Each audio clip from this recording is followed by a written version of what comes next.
We'll continue, and most of what I'll talk about today is still in the previous lecture notes that got posted.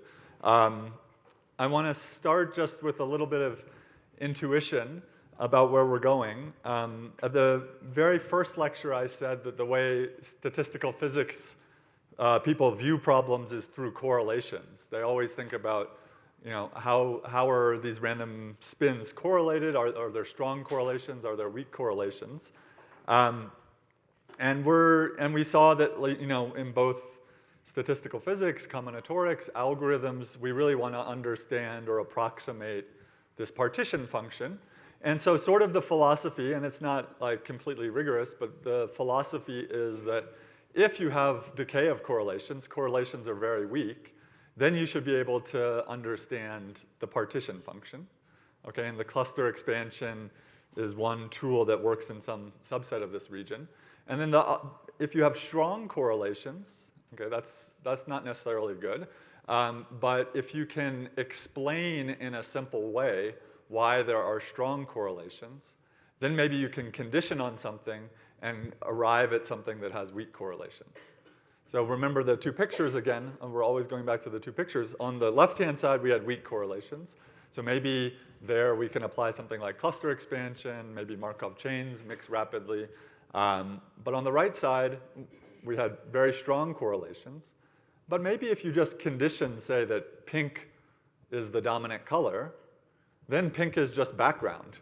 Pink is, you know, your background color, and the model is just these things that aren't pink. And maybe those have weak correlations. So there's actually this other side of things that if correlations are strong, you still have hope to understand the model, understand the partition function. And we'll see today exactly a mathematical way to do this with the cluster expansion. Because, you know, one objection you could have to what I've talked about is that, you know, ultimately we're interested in combinatorial problems. We want to count things. I said counting corresponds to like lambda equals 1. If you look at the cluster expansion, it can never converge when lambda equals 1. So why am I giving 2 lectures on cluster expansion for counting? So we'll see. We'll see. There's a trick that you can use that makes it much more applicable beyond just low-density hardcore model. Good. So let's talk a little bit about convergence.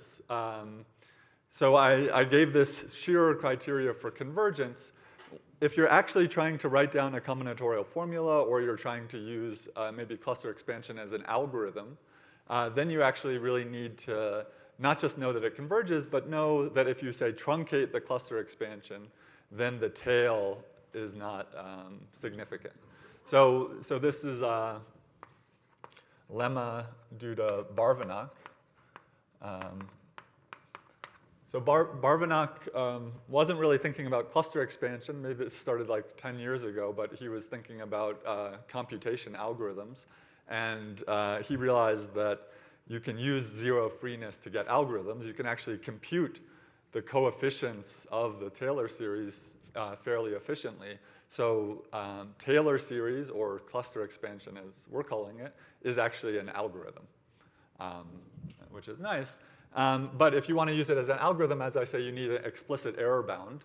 And so let's see. So if we say that TK is the sum over clusters of size at most k, you know, this combinatorial factor, product over V and gamma, lambda V. So if I just said sum over gamma, this would be cluster expansion. I'm only summing over clusters up to size k. And what am I going to say? What's my assumption? So what's the radius of convergence of the cluster expansion? Well, it's the nearest 0 to the origin, right? So a power series converges up to the location of the nearest singularity. The nearest singularity for log z is a 0 of z. So let's say that we're 0 free in this disk of radius r. So no zeros.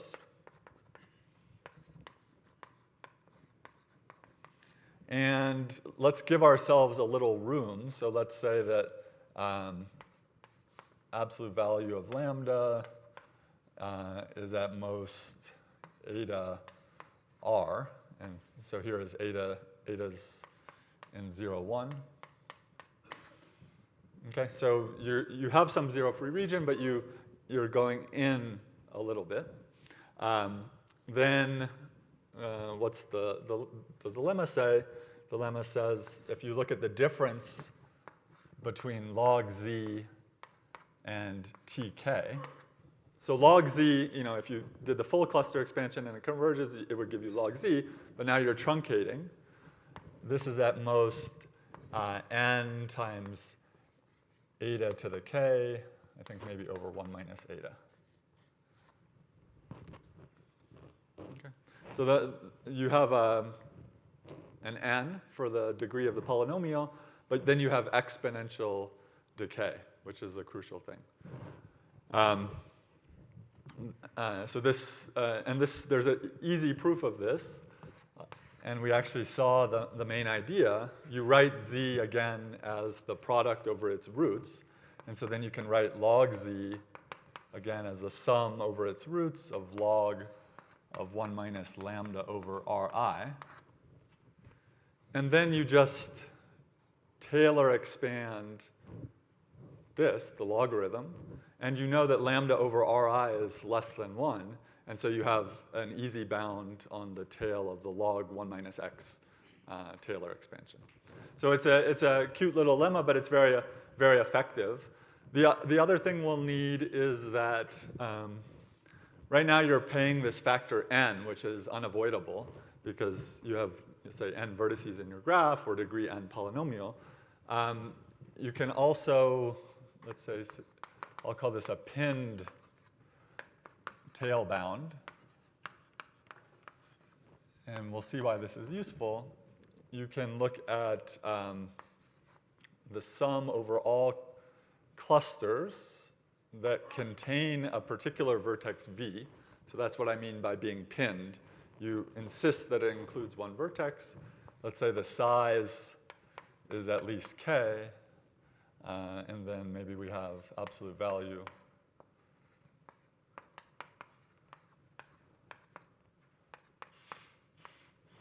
There. So if you look at sort of the tail, but only the ones that include v, then you get something like, at most, eta to the k. Okay, there's some constant, I guess. And so you can get rid of the n if you only care about clusters that contain one particular vertex. Here it's gamma set at least k, there it's at most k. Yeah, because here I was doing the difference with log z. Yeah, this is just saying, yeah, exactly. Okay, so this is good. And this, if you were doing an algorithm, this would tell you exactly how many terms of cluster expansion you would need to compute. Basically, you need, if you want to get a epsilon additive approximation to log z, or like a 1 plus epsilon multiplicative approximation to z, you would have to go out like log of n over epsilon terms. Okay, with some constant here that depends on eta.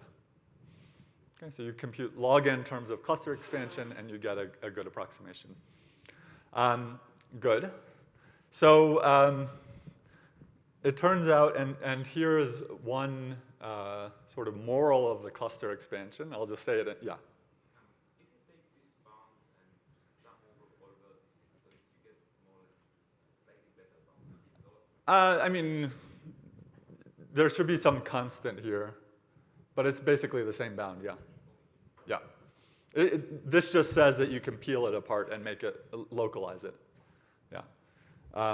So the moral of the cluster expansion that I think is good to keep in mind is, and you have to make this precise, but if your model has a convergent cluster expansion, then anything that you would want to prove about independent random variables, you can prove about the spins in your model. So maybe like laws of large numbers, central limit theorems, large deviation bounds, anything like this, you can prove using the cluster expansion. You just have to be okay that instead of constants that are easy to compute in the case of IID random variables, you have infinite series. Okay? But lots of numbers that we know, like e or pi, these are infinite series. So we shouldn't be too worried about things that are convergent infinite series. Good. So I do want to say a few examples of consequences. So one is correlation decay.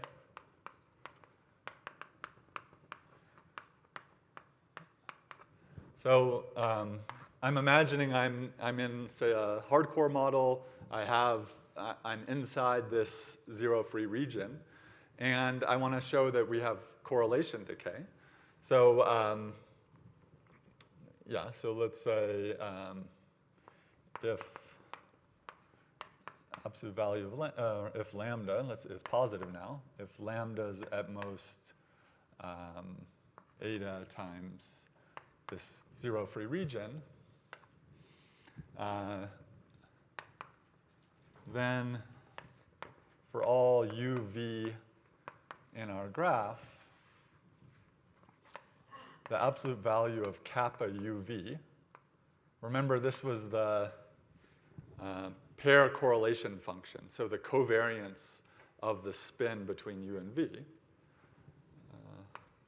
This is at most some constant e to the minus and some other constant, the distance between u and v.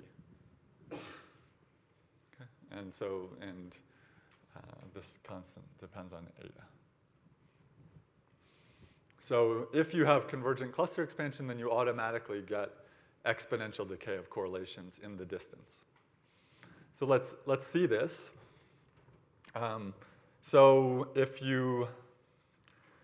what I want to do is I want to sort of modify the model, and I'll do this kind of quickly, but it's in the notes. So I want to look at my model. I have this lambda vector, but then I'm going to imagine that I have this vector t of real numbers, and I'm going to sum over independent sets, product over v in the independent set, lambda v e to the tv. Okay. So, you know, in the exercises, some of you noticed that if you're trying to differentiate log partition function in the lambdas, then you get these extra lambda factors that are kind of annoying. So I'm putting in these e to the tvs, and now I want to differentiate. So here's a fact that you can check. Kappa uv, this pair correlation function, is the partial derivative with respect to tu and tv of log z at t equals 0. Okay, so we saw something like this when we took one derivative and got a marginal, but this is just maybe a nicer way to see it. But you differentiate once with respect to tu, once with respect to tv, and you get the covariance between these spins. Okay, so it's a second derivative, a mixed partial derivative of the log partition function.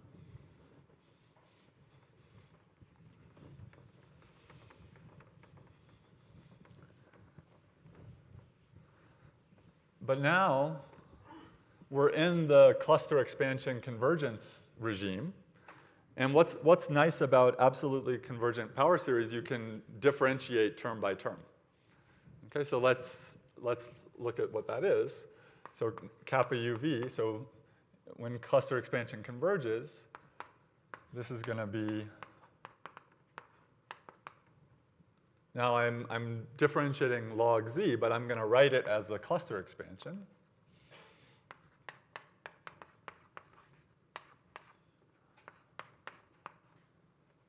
Let's say w in gamma.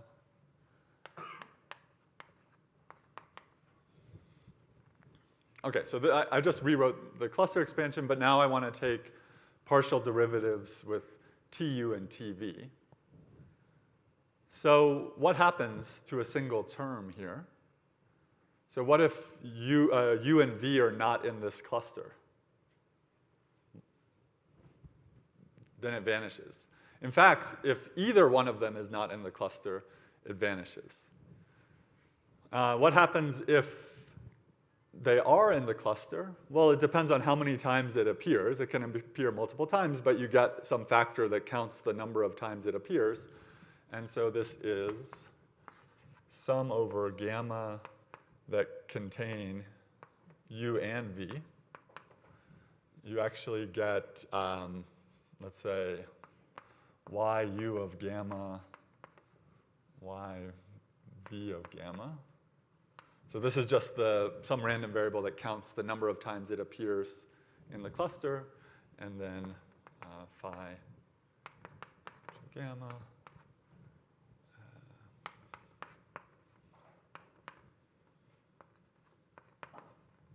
So you get the same cluster expansion, except you're only now summing over the ones that contain both of these, and you get some count factor in front. Okay, but what's the point here? The point here is that, remember what I said yesterday, the clusters are connected objects, right? The underlying graph, including the self-loops, has to be connected. So if you have this big graph, and here's U and here's V, well, a cluster that contains U and V has to be quite large. It has to be at least as large as the distance between U and V. Okay? And so, in particular, we can use this pinned cluster expansion and say that in absolute value, this is at most e to the minus, and then, this constant, the distance between U and V, since UV in gamma implies that the size of gamma is at least distance between U and V. Okay? So, yeah, so that's a simple proof of why this implies convergence. You can also talk about k-point correlations and then the quantity and the exponent. So imagine you want to look at the correlation between 3 vertices. Well, what's the size of a cluster? It has to be the size of the minimum spanning tree that joins all of these. Okay, so that's one example. In the notes, I have some others about proving central limit theorems and proving large deviation inequalities. But this gives you some feeling of why, if you have convergent cluster expansion, you can derive a lot of powerful probabilistic information. Good. So any questions?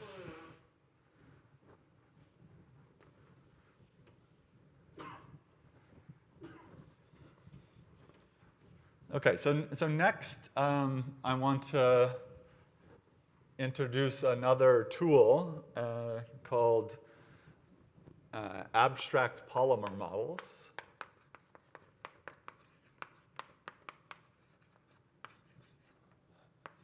And the goal here will be to show you that this hardcore model, if it seems very specific, it's actually essentially like a universal model for things that interact pairwise. And I can give you some history. So the history is statistical physicists looking at spin models on a lattice. And imagine, let's say you're talking about Ising model or Potts model at low temperature. So when the interaction is strong, and we have this picture on the right. Well, what did the picture on the right look like in a cartoon form? You had, your pink vertices, and then you had little islands that might have been the other colors. So maybe these are islands of blue, and maybe you have an island of green. Maybe maybe inside your little island of blue, there's some other island of green. Okay? And the idea for the statistical physicists was you can actually view this model at low temperature as a different probability distribution where the objects are these boundaries separating colors. So look at a model on contours. So these are these boundary objects. And if you think about how you, maybe I should have drawn this one a bit better. If you think about how you draw these contours, they have some hardcore interaction. We don't draw a contour like that. That doesn't make sense. We draw contours in a way that, you know, they're either disjoint or maybe they're nested. But as geometric objects, they have some hardcore repulsion. They can't touch. Okay. And so they actually work through a whole theory of this. It's called Pirogov-Sinai theory. And it allows you to prove a lot of interesting things about phase transition and low temperature behavior of lattice spin models. But we're gonna look at, and so a polymer model is a simple version of a contour model. We're gonna look at a more abstract version, and the abstract polymers were introduced by Katetsky and Price in the 80s. And they sort of abstracted away some of the details and said, you know, you can make a very, very general setup. So what's an abstract polymer model?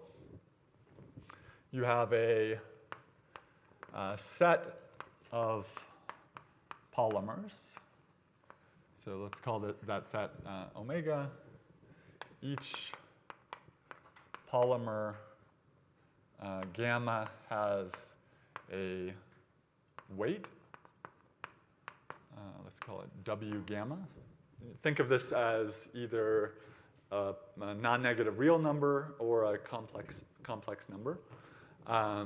Each polymer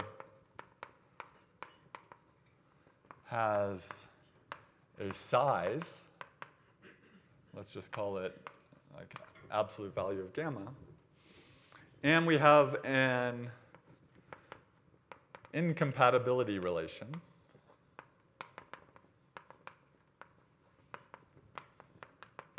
So we'll write gamma is incompatible with gamma prime. And this should be symmetric and reflexive. Meaning that if gamma is incompatible with gamma prime, then gamma prime is incompatible with gamma, and gamma always is incompatible with itself. Okay, so the twiddle with the slash through it's incompatible. Good. So this is the setup for abstract polymer models, and from this setup we can actually define a partition function already. So we'll call it z hat, and z hat is going to be the sum over subsets of polymers that are pairwise compatible,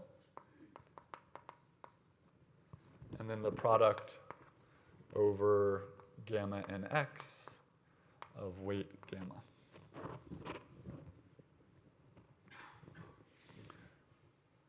Okay, so this doesn't look so crazy, right? In fact, like, you should object, and I really haven't done anything different.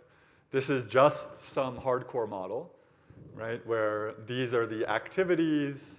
This incompatibility graph is your underlying graph with self-loops. I have introduced the notion of size, which is something different.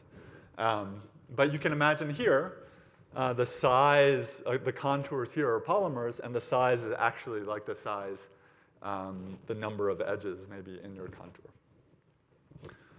Good.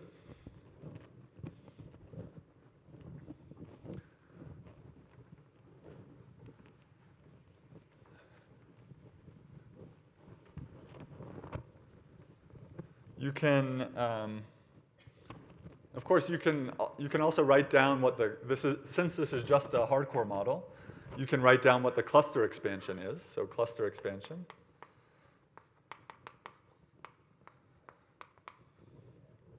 And it's log z hat is sum over gamma, phi of h of gamma, product over your polymers in gamma, weight of gamma. Okay, so it's the same cluster expansion. And then Katetsky and Price gave a condition for a convergence of cluster expansion. If for all gamma in omega, what's the criteria? You sum over all polymers that are incompatible with gamma, absolute value of the weight of the gamma prime parameter, e to the size of gamma prime, I think maybe plus 1. That should be less than the size of gamma.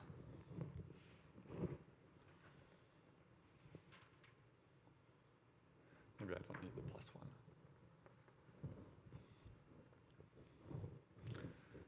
1. Okay, if this holds, then cluster expansion converges.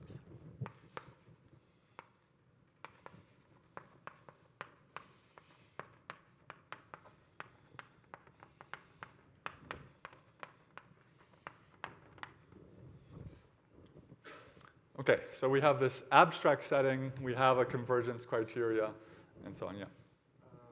For hypergraphs, do we have to use these, or is there a generalization of shears thing? Okay, so that's a very hard question. Yeah, and I think I have it in the exercises for tomorrow. But if you go to the hypergraph world and multi-body interaction, actually very little is known and a lot is not nice. Yeah, but that's a good question. Okay, so I've given you the setup. Let's see a couple examples. Example 1 is just to say that we're not doing anything different. We can just look at the hardcore model. So each vertex is a polymer. Weight of gamma or weight of V is just lambda. And then let's say G has max degree delta.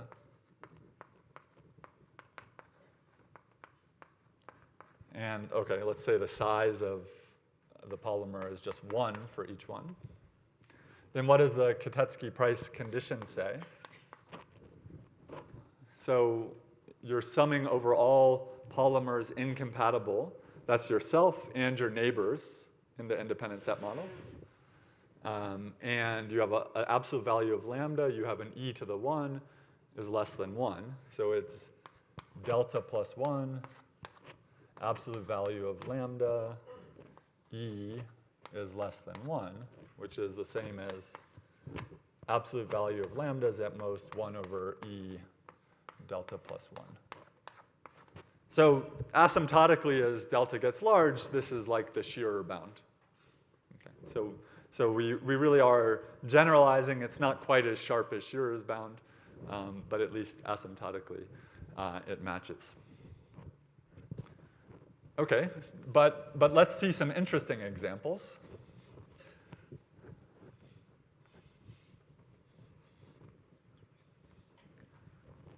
So the example that I'll do is this picture of the pink and blue, so the ferromagnetic Potts model. But I'm going to do this on let's say, delta regular alpha expander. And so this will make things easier. What do I mean by alpha expander? Now I mean an edge expander. So for all subsets of the vertices of size at most n over 2, we want the size of the edge boundary of S to be at least alpha times the size of S. Okay, so the picture is, any set of vertices has a lot of edges going out. And so in particular, like for a particular choice of alpha, the random delta regular graph with very high probability is delta regular alpha expander. Okay, and what's the partition function of this model? So it's the Q color Potts model. So it's sum over sigma in Q to the vertices, let's say E to the beta times the number of monochromatic edges. So when beta is large, I really favor seeing monochromatic edges.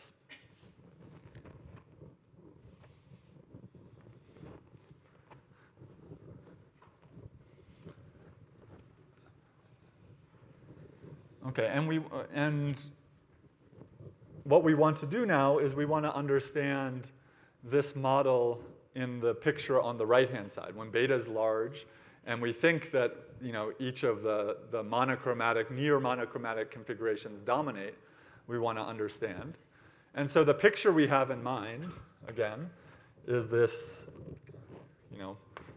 mostly one color with some, maybe a vertex here that's the wrong color, maybe a couple vertices, maybe, I don't know, a blue vertex joined to a green vertex, maybe some small components here that are other colors. But this is the picture we have in mind. Good. And so I want to interpret the partition function as one of these abstract polymer models where somehow my polymers capture what I think is happening. Okay, so let's try that. So let's fix a color. Let's just call it red. So that we'll think about as our dominant color. And so what will polymers be? They will be connected, so maximal connected components of non-red vertices.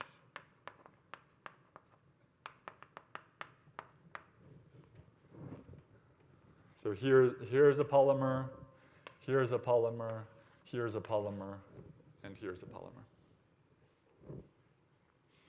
Okay, so that was the first step in an abstract polymer model. Define what your polymers are. The size of a polymer will just be the number of vertices. That's a natural notion of size. What's the weight of a polymer? So what am I trying to do? I'm trying to recreate the partition function in this polymer world. If I have, and I sort of want to do it by saying, what's the weight of a certain configuration of polymers, and how does that correspond to the weight in the Potts model? So what if I had no polymers at all? I had completely monochromatic edges. So the monochromatic weight would be E to the beta times the total number of edges of the graph, because all the edges are monochromatic. Now what happens if I just put one green vertex in the graph?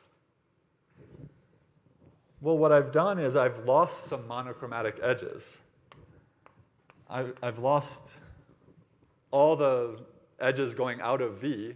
Now these are bichromatic. And so the effect of putting in this one defect was to decrease my weight of the configuration by E to the minus beta times the number of these bichromatic edges. And notice that, if I have another polymer here, these edges are disjoint because these are maximal connected components. So the yellow edges for this polymer are disjoint from these. So that's important. So the weight of gamma, and we'll see why this is right, is going to be e to the minus beta times the two things. One will be the size of the edge boundary of gamma, and then plus, I'm going to say b of gamma. B of gamma is just any possible bichromatic edges in gamma itself, because the polymer might have like a blue vertex and a green vertex, so there might be a bichromatic edge here. Okay, and then we say gamma is incompatible with gamma prime if what? Well, they need to be when can they appear in the same configuration? Well, if gamma union gamma prime is connected. So what do I mean by that? If I have some polymer here, gamma, and then I have some other polymer, gamma prime, but where the union is connected, then I shouldn't, in a configuration, I shouldn't say that gamma appears and gamma prime appears. I should say that this big thing appears, the union. So these would be incompatible. You can't see them in the same configuration if their union is connected. Okay, so if you believe me about these disjoint bichromatic edges, then you'll believe this, which is the partition function of the whole graph is e to the beta times the number of edges in the whole graph times this polymer model configuration, polymer model partition function. So for every Potts configuration, I can find a polymer configuration, and these weights are calculating the penalty from this ground state weight, and so I need to multiply that. Okay, so this is nice, at least in showing how to represent a partition function as a polymer model. But there's something I've done wrong, right? And what have I done wrong? What I've done wrong is the picture I had in my mind was about a sea of pink or a sea of red and small defects from this ground state. But actually what I've included here is every possible Potts configuration, right? So I'm also including, you know, the mostly green configuration, in which case this polymer will be nearly the whole graph. And so I don't have small defects. And so I need to do something. And what I'll do is I'm going to put some bound on the size. So now polymers will be maximal connected components of non-red vertices of size, let's say, less than n over 2. Okay. So now I have the same thing, but now I no longer have this equality.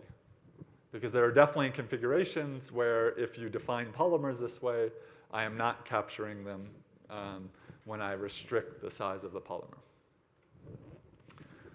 Okay, but at least now I'm a little closer to my intuition that I only want to capture the things that are near the red ground state.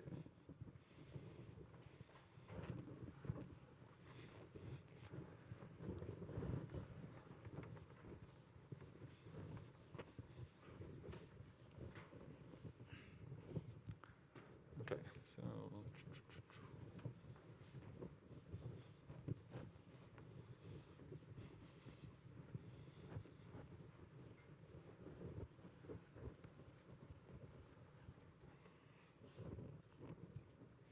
okay, so I'm going to do a couple steps. The first step is I'm going to decompose the set of configurations And how am I going to do that in this case? I'm going to say, for I equals 1 to q, let omega I be configurations with a majority of vertices colored I.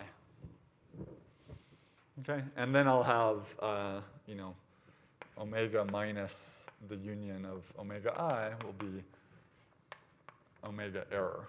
So I'll have some configurations that don't have a dominant color, and there'll be error term.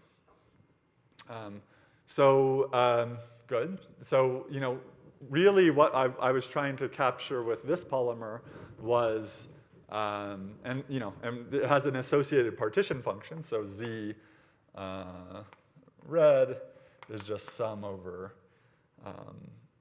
sigma in omega red e to the beta. So what I was trying to capture with this polymer model was z red. Okay, so step 2 is to say that this decomposition is actually good in the sense that, let's say, the z error over z, the total z, is small. Let's say exponentially small. Okay, I'll give you a hint about this. And we're going to show this when the temperature is low enough, so beta is large enough, as a function of delta and alpha and q. So delta is the degree of the graph, alpha is this expansion parameter, and q is the number of colors.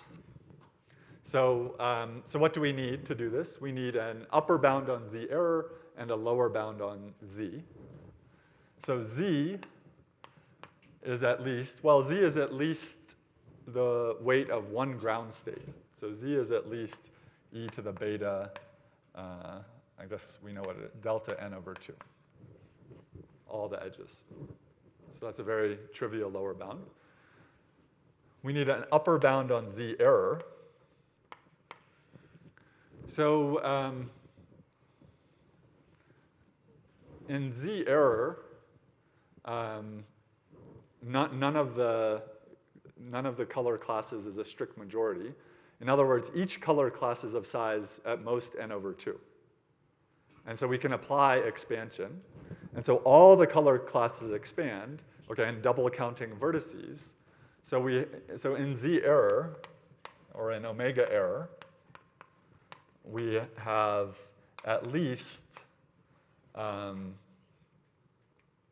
alpha n over 2 bichromatic edges. Okay, and this is using our expansion condition. So z error, well, there's at most q to the n possible configurations, and the weight now is e to the beta delta n over 2 minus alpha n over 2. Okay, and so we're comparing the two. The e to the beta delta n over 2 cancels, and so you just want e to the minus alpha n over 2 to be, to kill off the q to the n. Okay, so if alpha, okay, you can do the algebra, but if alpha is big enough, not as a function of n, right, just as a function of, I guess, q and alpha here, then we get then z error is small.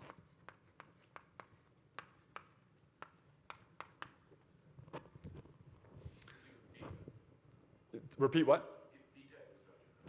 Oh, sorry, yeah, sorry. If beta is large enough as a function of alpha and q, good, thank you. Yeah, we're thinking of alpha as being fixed and varying beta. We can let beta be large, and then this will kill. Yeah, thank you. If beta is big enough. Good. So, okay, so that's step 2, and that's all that's saying is that, if you look at the state space and you think about the state space weighted by the Gibbs measure, then what we really look like is q different pieces connected by exponentially rare configurations. So this is very simple in this case, but what we just proved in statistical physics, we would be proving what you would call phase coexistence. You're proving long-range correlations,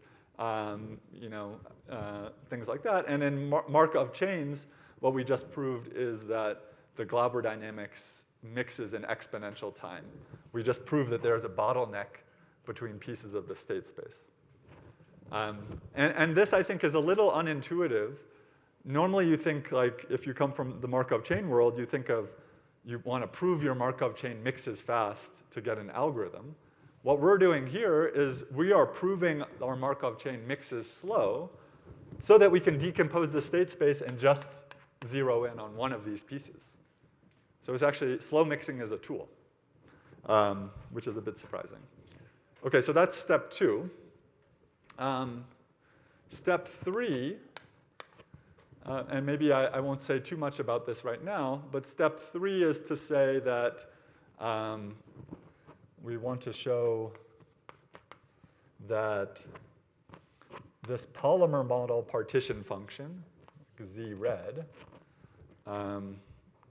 times e to the beta delta n over 2 is close to z red. So z hat is all configurations that you can achieve with polymers as I've defined, whereas z red is all configurations that have a dominant color red. And they're not, it's not a one-to-one mapping, right? So we can come up with a bunch of small polymers so that the red doesn't have more than n over 2 vertices that would fit in this model, so contributes to z hat, but doesn't contribute to z red. But if you think about it, if you have a bunch of little disconnected components of different colors, you're going to have a lot of bichromatic edges because of expansion. And so the same argument we just used will show that that's negligible. So this is a very similar argument to this. Okay, and so steps 2 and 3 basically have told us that the following. So the two of them together have told us that if beta is large, then z, the thing we care about, is close. Let's say 1 plus little o1, but you can even make this quantitative. Q times z hat times e to the beta delta n over beta delta n over 2. Okay. Q because there's q different possible ground state colors, like the red that we're talking about. This is really, the ground state weight, and this models all the different ways you can have little defects from the ground state.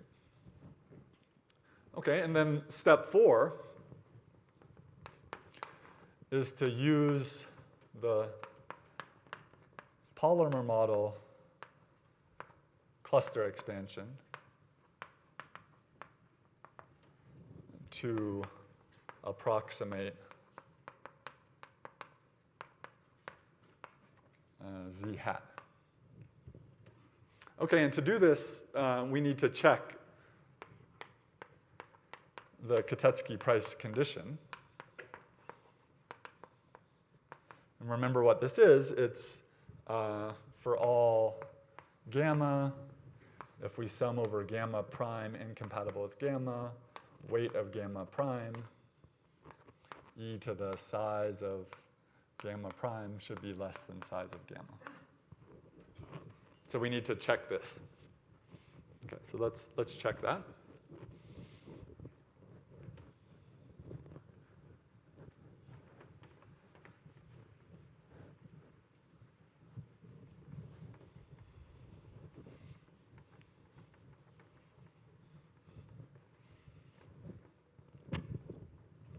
So here's my set of vertices.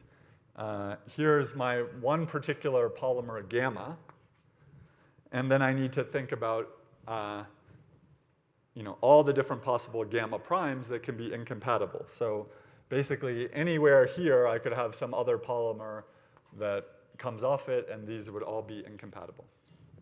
And so what I want to do is I want to think about, I want to sum over k, and I want to think about counting the number of polymers of size k that could be incompatible with this one gamma. Okay, and so one thing is I could think about any place to start on gamma. So I'm going to have a size of gamma. So I'm thinking about my starting place. And I actually don't have to intersect that vertex, right? The incompatibility relation is being connected in the union. So I have to look out at all its neighbors too. So I have a delta plus 1. Okay, so this is basically all the places where I could start constructing my other graph. It turns out there's a nice bound on the number of connected graphs containing a particular vertex in a bounded degree graph. E delta to the k. The actual bound is a bit better, but this is fine. So this is the number of connected graphs of size k starting from one particular vertex. I also need to remember that the vertices of my polymers come with a color that's not red. So I need to account for the number of ways to do that. So there's q minus 1 non-red colors. Good. So that all goes into the count. I have, this exponential thing is e to the k. And what's going to save me, the thing that's going to save me is the weight. And so I want an upper bound. And so this thing is an upper bound. And what is my upper bound on the weight? Well, if I have a polymer of size k, I know that it has alpha times k size of the edge boundary, and each of these is an e to the minus beta factor. So this is what really saves me, e to the minus beta alpha k. And so I just want to pause one second to emphasize this. What did we do with this polymer model stuff? Usually, we're thinking that cluster expansion converges in the weak interaction regime. But we flipped everything around. Instead of looking at the spins, we looked at defects. And in the defect world, when the interactions increase, you want to be read more and more and more. So actually, the effect on the defects is making them sparser and sparser. So we needed like some parameter like lambda to be small to get convergence of cluster expansion. Now when beta is large, this parameter gets small. Okay, so we've really flipped ourselves into this other world. And that's why you can apply this tool in all these other settings. Okay, so I won't go through the calculation, but you see that this is some geometric series. You have a bunch of things raised to the k power. And so if you just choose beta big enough to kill off e delta q, so there's going to be a log delta, a log q divided by alpha, then it will converge. So if beta is big enough, some function of alpha delta q, then we get convergence. Okay, and so you can turn what I just said into an algorithm to approximate the partition function of the low temperature POTS model on a random graph, say. Good. Any questions? I want to leave you with just one example in combinatorics that you saw last week. Okay. So last week, Jin-Young Park talked to you about independent sets in the hypercube. And I don't know if she used the word polymer model, but she told you about polymers. And so, you're imagining your hypercube, evens and odds, and you're imagining an independent set in the hypercube, And we can think of the hardcore model instead of independent set. We can put the parameter lambda in. But you imagine that maybe it's mostly even with a small sprinkling of odds. And these odds, the odd occupied vertices, you can group together in connectivity structure in these two linked components, right? And I believe she talked about that. So this is a two-linked component. Maybe this vertex is its own two-linked component, and so on. So this is actually a polymer model. So polymers are two-linked components of odds. The connectivity, the incompatibility relation, gamma is incompatible with gamma prime if, and you can imagine what this is, gamma union gamma prime is two-linked. In other words, you should have, if they both appear in your configuration, you should have just had the union as your polymer. And what's the weight of a polymer? Well, you get your factor lambda for the vertices here, right? You get two factors of lambda here, but you lose all the possible choices you had in the neighborhood in the evens. So you actually lose 1 plus lambda to the size of the neighborhood of gamma. And so this is the polymer weight. And then you want some restriction, maybe that the size of gamma is at most, I don't know, size of odd over 3 or something. Okay, to make sure that you restrict yourself to the right side. And notice what's happening here. You can think of the size of the neighborhood as being a bit bigger than the size of the polymer, something like, when it's small, it expands by a factor d. And so when lambda gets big, this weight goes down exponentially, just like in the case of the Potts model.